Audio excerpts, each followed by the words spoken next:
Uzun marketda kapsula sotib, bir oyda qancha daromad qiladi? Tekshiramiz. Mana shu kapsula. Shu sotuvchi shu bir dona kapsula orqali hozirgacha mana 2,5 ming donadan ko'p sotgan. Hamda mana ko'rayotgan bo'lsangiz 246 shtuk. Bu haftasiga, ya'ni bir haftada shuncha sotyapti.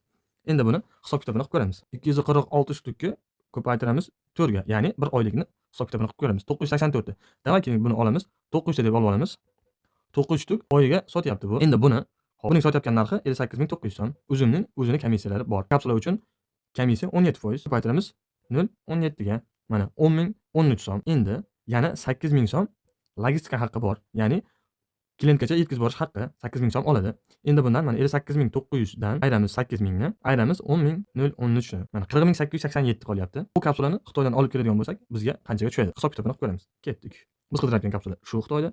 Endi buni tannarxini bilamiz. Mana ko'rayotgan bo'lsangiz 12.75 yuan.